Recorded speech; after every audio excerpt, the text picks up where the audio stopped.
శ్రీగురుభ్యో నమ. సదాశివసమారంభాం శంకరాచార్యమధ్యమాం అస్మదాచార్యపర్యంతాం వందే గురుపరంపరాం. పూర్వజన్మ సంచిత పుణ్యఫలంగా ఈ జన్మలో మాకు అనగా మా కుటుంబ సభ్యులకు పరమాచార్య స్వామివారిని మా పరమగురువుగా పూజించుకునేందుకు మాకు స్వామివారి అనుజ్ఞ లభించింది. అనగా మా గురువుగారైన బ్రహ్మీభూత చంద్రమౌళీశ్వర సరస్వతి పూర్వాశ్రమంలో బ్రహ్మశ్రీ యనమండ్ర నాగేశ్వరావధాని గారు స్వయానా పరమాచార్యుల వారి వద్ద మంత్రోపదేశం పొందినారు. ఆ విధంగా స్వామివారి యొక్క ప్రశిష్యులమయ్యే భాగ్యం మాకు కలిగింది. స్వామివారు తమ శిష్యులు మరియు భక్తులపై ఎంత కరుణ ప్రసరింపజేస్తారంటే దానికి అవధులు ఉండవు. సరిగ్గా పోయిన సంవత్సరం అనగా 2015 మన్మథనామ సంవత్సర మార్గశిర మాసంలో నేను అయ్యప్ప దీక్షలో ఉండగా మా తండ్రి గారు ఒక జనరల్ చెకప్ కోసం వైద్యులను సంప్రదించగా పరీక్షలలో మూత్రాశయంలో ₹1 బిళ్ళ పరిమాణంలో క్యాన్సర్ గడ్డ ఉన్నదని తేలింది. అంతకు 2 సంవత్సరాల మునిపే అటువంటి సమస్యే వస్తే ఆపరేషన్ ద్వారా పూర్తిగా తొలగించి దానికి సంబంధించిన పూర్తి వైద్యం పొంది ఉన్నారు. ఆ సమస్య పూర్తిగా తొలగిపోయిందని భావిస్తున్న తరుణంలో ఈ విధంగా మళ్ళీ సమస్య మొదలైంది. నాకు నా కుటుంబ సభ్యులకు ఏమి చేయాలో పాలుపోని పరిస్థితి. సరేలే విధివ్రాత ఎలా ఉందో అనుకుంటూ మళ్ళీ ఆపరేషన్ కోసం ప్రయత్నాలు మొదలుపెట్టాము. సరిగ్గా ఆపరేషన్ ఇంకా 4 లేక 5 రోజులు ఉందనగా నా ఫేస్బుక్ వాల్పై మరియు వాట్సాప్ ద్వారా నాకు స్వామివారి మహిమలు కొన్ని పంపబడ్డాయి. మొదట్లో యాదృచ్ఛికం అనుకున్నాను.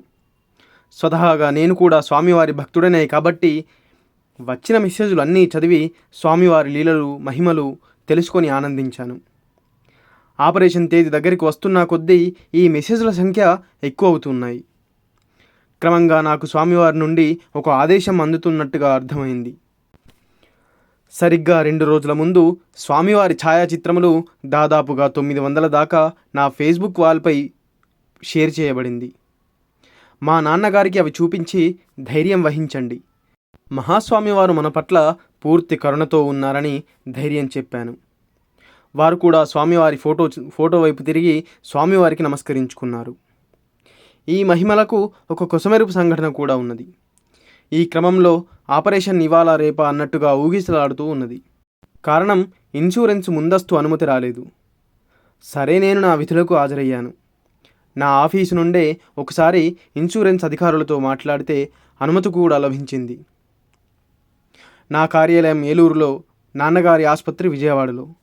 డాక్టర్ గారేమో త్వరగా బయలుదేరి వచ్చేయి, ఈరోజు దాటితే నేను కాన్ఫరెన్స్కు వెళ్ళాలి, 4 రోజుల వరకు అందుబాటులో ఉండను, నీవు త్వరగా వచ్చి కాగితాలపై సంతకం చేస్తే ఆపరేషన్ మొదలు పెడతాను అని కబురు పెట్టారు. నేను నా కార్యాలయంలో అనుమతి తీసుకొని దగ్గరలోని బస్టాప్లో బస్సు కోసం ఎదురు చూస్తున్నాను. 10-15 నిమిషాల తర్వాత ఒక అపరిచితుడు అత్యాధునిక కారులో వచ్చి నా ముందు నిలిపి, మీరు విజయవాడ వరకే కదా, రండి నేను దింపుతాను, నేను గుంటూరు దాకా వెళ్తున్నాను అని అన్నారు. అసలు ఆయన ఎవరు, నాతో ఎందుకలా అన్నారు, నన్నే ఎందుకలా రమ్మన్నారో ఆలోచించే స్థితిలో నేనప్పుడు లేను. వెంటనే కారు ఎక్కి బయలుదేరాము.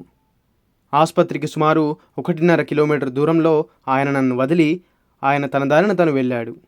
స్థిమితంగా కూర్చొని అసలు ఏం జరిగింది అని ఆలోచించుకుంటే పరమాచార్య స్వామి వారి అనుగ్రహం, ఆ అయ్యప్ప స్వామి కరుణ తప్ప మరేమీ కనబడలేదు అంటూ శ్రీ ఊటుకూరు లక్ష్మీ శశిధర్ గారు వారి జీవితంలో జరిగినటువంటి సంఘటనను ఈ విధంగా వివరించారు.